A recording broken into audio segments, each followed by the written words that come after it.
Hello guys and welcome back to the fresh episode of your favorite tech show. Well, this is Tech with TG और ये एक ऐसा show है जहां पे I make tech easy for you. जी हाँ, जो भी कॉम्प्लेक्स टेक की चीजें होती हैं उनको हम आसान बनाते हैं, थोड़ा सा बिहाइंड द सीन्स जाते हैं और समझते हैं और सीखते हैं कि आखिर क्या हो रहा है in a particular segment of technology. And as I say guys, tech is everywhere. This episode the topic that we have chosen is very special. मतलब थोड़ा सा मेरे दिल के भी करीब है बिकॉज छोटे बचपन में बड़ा होते हुए एक सपना था आई थिंक, एंड ये ड्रीम आप में से भी काफी व्यूअर्स का होगा. And the dream was to become an astronaut. जी हाँ, एक अंतरिक्ष यात्री. अब एस्ट्रोनॉट तो नहीं बन पाए, लेकिन इसका मतलब ये नहीं कि स्पेस को लेके इंटरेस्ट कम हो गया है, because as we are moving ahead, जब हम बात करते हैं मून, मार्स, हमारे प्लैनेट्स की, हमारे सोलर सिस्टम की, इसके अलावा हमारी मिल्की वे गैलेक्सी है, इसके बियॉन्ड और बाकी गैलेक्सीज की, जी हाँ, the excitement is definitely there. And in future who knows, क्या पता हम मार्स पे पहुंच जाएं एंड वहां पे रहना भी स्टार्ट कर दें. तो गाइस, जब भी हम बात करते हैं about space, about astronauts, about astronomy, एक टर्म जो आती है सामने, इट इज वेरी वेरी थोड़ा सा scary to listen to. It is astrophysics. और जिनको फिजिक्स में इंटरेस्ट नहीं है उनके लिए थोड़ा सा ये खौफनाक सुनने में लग सकता है, but well, because you are watching Tech with TG, the idea is to make it simpler. The idea is to make all of you understand what exactly is astrophysics. Well, आज के एपिसोड में हम यही करने वाले हैं. Let's learn more about it. मेरा नाम है Gaurav AKA TG. You are watching Tech with TG. जल्दी से आगे बढ़ते हैं, चलिए शुरू करते हैं.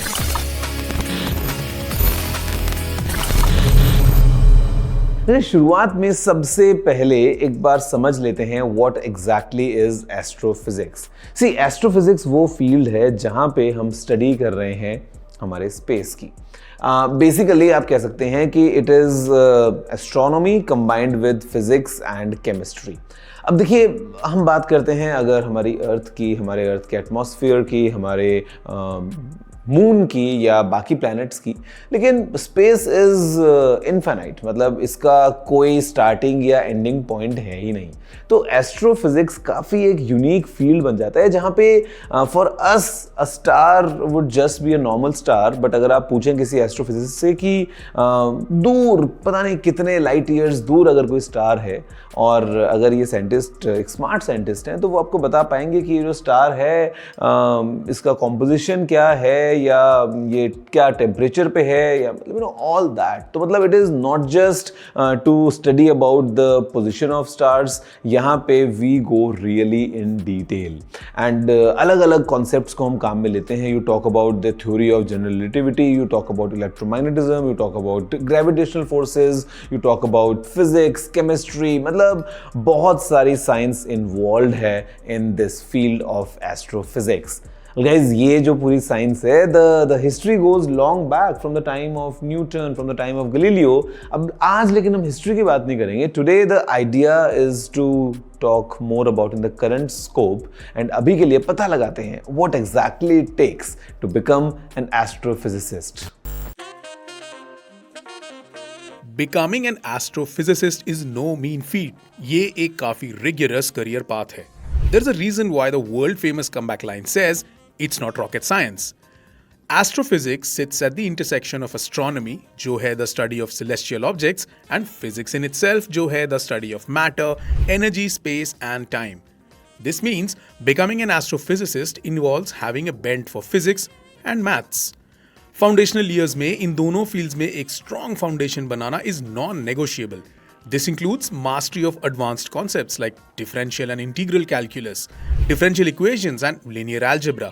ऐसे concepts की fundamental level understanding future में in the course of your career physical systems की modeling करने में काफी काम आती है. This automatically means one also needs to have a great grip on all things physics.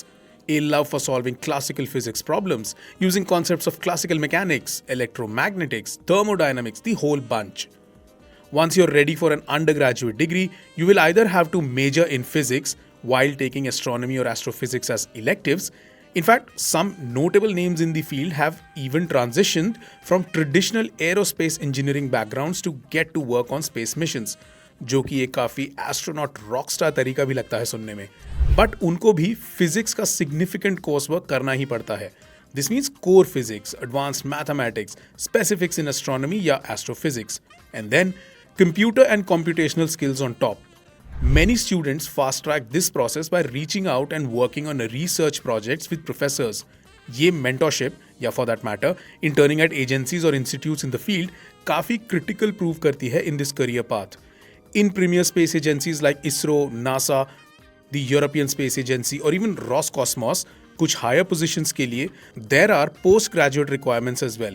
Institutes like the Indian Institute of Space Science and Technology run specific postgrad courses like a Master of Science in Astronomy and Astrophysics with curriculum tailored specifically.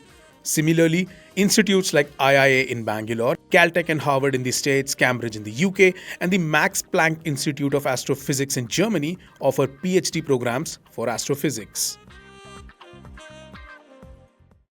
Well guys, I am sure इस segment के बाद में many of you are totally excited and क्या पता आपने अपना future profession भी अभी choose कर लिया हो and maybe you would want to become an astrophysicist. In fact दोस्तों हमारी जो अपनी space agency है ISRO उसके भी काफ़ी ज़्यादा amazing achievements हैं over its journey and national level पे, global level पे, universal level पे अलग अलग बार हमने देखा है कि ISRO ने क्या कमाल काम किया है. Well, it's not just about the Chandrayaan और मंगलयान.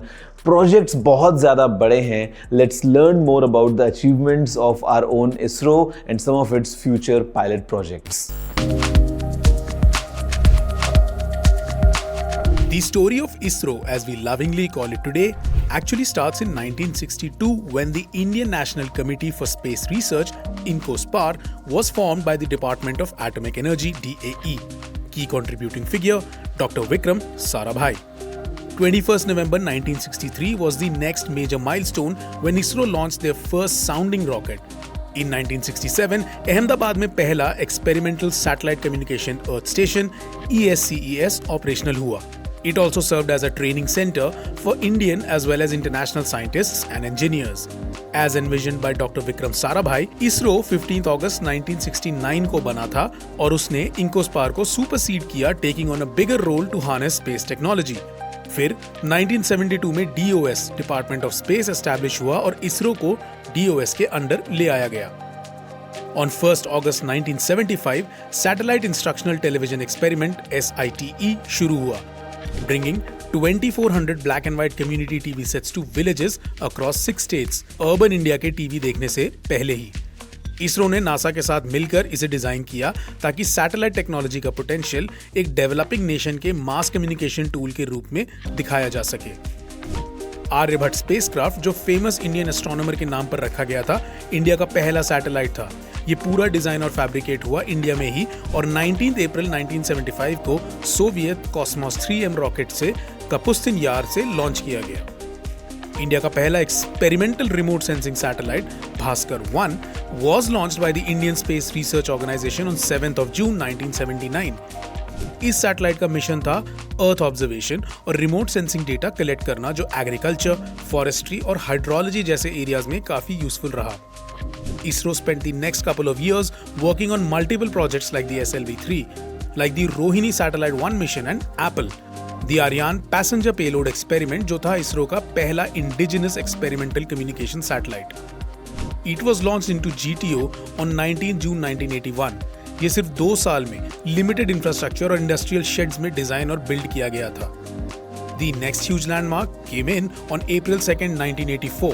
स्क्वाड्रन लीडर राकेश शर्मा बने पहले इंडियन जो स्पेस में गए अबॉर्ड द सोयूज T-11 स्पेसक्राफ्ट, जो बाइकॉनर कॉस्मोड्रोम से लॉन्च हुआ सोवियत यूनियन के इंटरकॉस्मोस प्रोग्राम के under. The next couple of mission headlines were majorly dominated by the INSAT series and the PSLV missions. In fact, PSLV C-11 he choose किया गया था Chandrayaan 1 spacecraft को launch करने के लिए. PSLV इसरो का ट्रस्टेड वर्कहॉर्स लॉन्च व्हीकल है जो कंसिस्टेंटली रिलायबल रहा है. सितंबर 1993 से अप्रैल 2008 तक PSLV ने एक इंप्रेसिव स्ट्रीक मेंटेन करी with 12 consecutively successful launches carrying satellites to sun synchronous orbits, low earth orbits और geosynchronous transfer orbits. 22 अक्टूबर 2008 को PSLV का 14th फ्लाइट ही चंद्रयान 1 स्पेसक्राफ्ट को स्पेस में ले गया.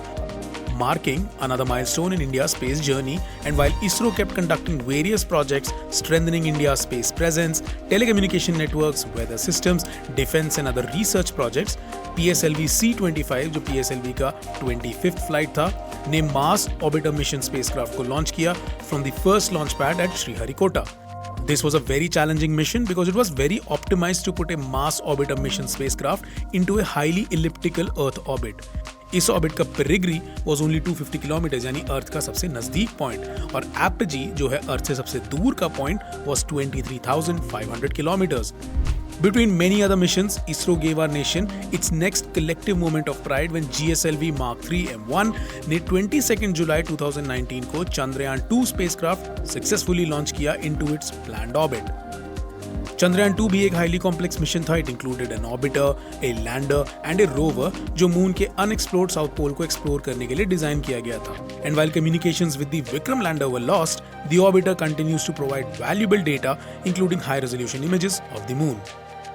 To the PSLV C-51 Amazonia 1 mission, which was the first dedicated commercial mission of New Space India Limited (NSIL), जो एक Government of India company है under the Department of Space.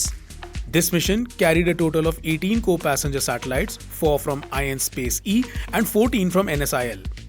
NSIL के 14 satellites commercial थे, 1 from India and बाकी 13 USA से. The third mission in the Chandrayaan program was Chandrayaan-3 that was launched on 14th of July 2023.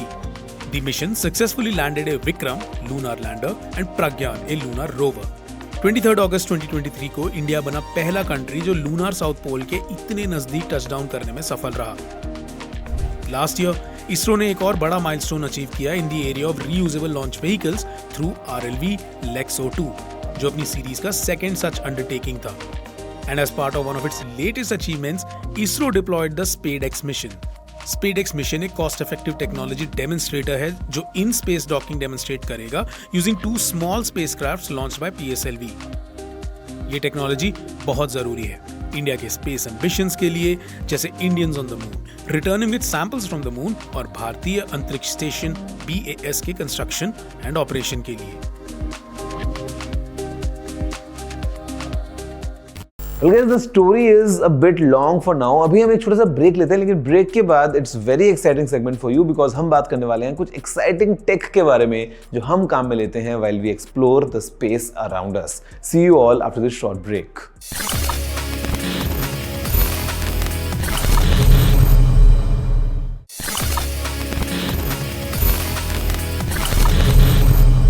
Hello friends and welcome back after the break. You are watching your favorite tech show Tech with TG जहाँ पे मेरा नाम है Gaurav aka TG and today's topic is all about the space around us. जी हाँ, space as in like not this space, space that goes beyond our planet. हम बात कर रहे हैं आज astrophysics की.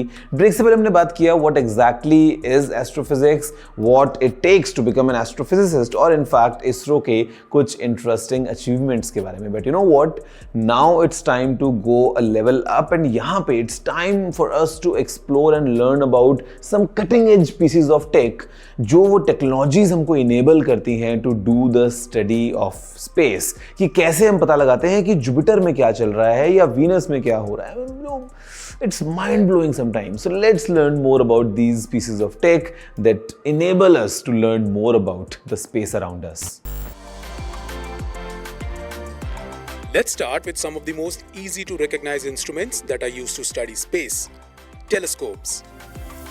Optical telescopes, अब चाहे वो यहाँ धरती पे हो या स्पेस में, ऑर्बिट में सेलेस्टियल ऑब्जेक्ट्स को ऑब्जर्व करने में काफी काम आते हैं. ग्राउंड टेलीस्कोप्स लाइट को कलेक्ट एंड मैग्नीफाई करते हैं, but they face the issue of atmospheric pollution and distortions. But cutting edge technologies used in space telescopes like Hubble and James Webb in issues को avoid करते हैं and universe की कुछ most iconic photos इन्हीं से आई हैं. These instruments revolutionize astrophysics, uncovering mysteries of the universe. ये precision instruments होते हैं जो measure करते हैं minute and small changes in distance, wave properties और material characteristics using the principle of interference. आसान भाषा में बोला जाए तो ये एक लाइट बीम को 2 पार्ट्स में स्प्लिट कर देते हैं. One is a reference and the other then interacts with the object being studied. ये दोनों बीम्स जब वापस रिकम्बाइन होती हैं, This interference pattern reveals minute differences जिसे highly accurate measurements ली जा सकती हैं. Interferometers help detect gravitational waves, analyze optical surfaces and improve imaging resolution. Their ability to measure microscopic changes इन्हें scientific advancements के लिए critical बनाती हैं. Spectroscopic instruments. They analyze the interaction between electromagnetic radiation and matter, thereby helping scientists determine the composition, structure and properties of substances. ये भी light की properties पर ही काम करते हैं by dispersing light into its spectrum and उसके बाद उनकी absorption, emission और scattering patterns को observe and study किया जाता है. इसके लिए अलग अलग तरह के स्पेक्ट्रम्स को भी यूज किया जाता है UVBIs, infrared and X-ray spectrometers के through. By studying spectral lines, researchers can identify elements in distant stars or detect molecular changes in biological samples. Moving on to gravitational wave detectors जो measure करते हैं ripples in space-time caused by massive cosmic events जैसे कि black hole mergers. These detectors split laser beams and then ये उनको reflect करते हैं off mirrors placed kilometers apart.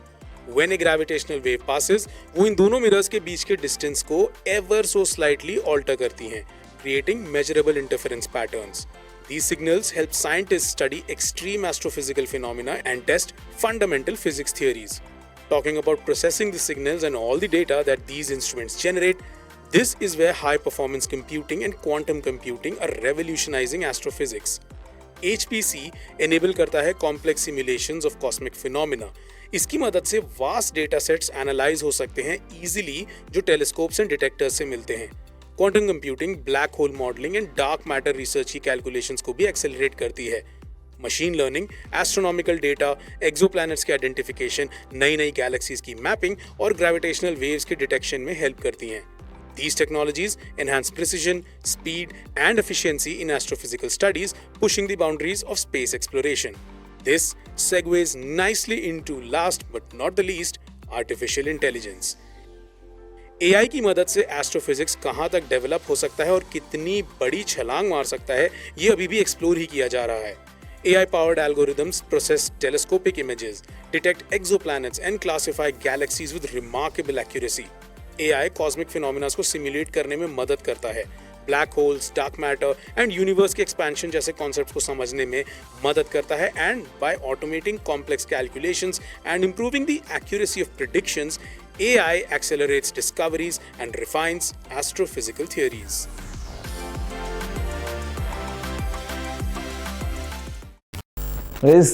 How exciting was this? मतलब ये एक ऐसा यूनिक फील्ड है टेक का जहाँ पे we are using some cutting edge technology. You talk about machine learning and AI, या फिर हम बात करते हैं कंप्यूटेशनल फोटोग्राफी की, हम बात करते हैं क्वांटम फिजिक्स की, हम बात करते हैं इंटरफेरोमीटर्स वगैरह. मतलब I think this packs everything. All the innovation that we have had in the history of mankind, वो हम implement करते हैं in this field to learn more about what's happening in some distant star or a different galaxy या किसी और दूसरे planet पे what exactly is going on.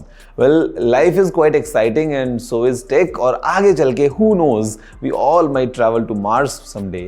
अभी के लिए लेकिन इतना ही, and I'm sure आज रात का जो आप ड्रीम देखने वाले हैं, maybe it's becoming an astronaut या becoming an astrophysicist, यहाँ पे एक बात तो क्लियर है कि we are definitely getting so much of knowledge all thanks to tech. वैसे आप बताइए कि आपका favorite domain क्या है? If I ask about your favorite domain in terms of technology, is it electrical, mechanical, is it chemical, या फिर चांद तारों के बारे में बात करना? Do let me know whatever your thoughts are. आपका क्या feedback है? Any appreciation? Any messages for me? The email address is tg@nitv.com. I'm gonna see you all next week. अभी के लिए इतना ही. Take care and have a good day.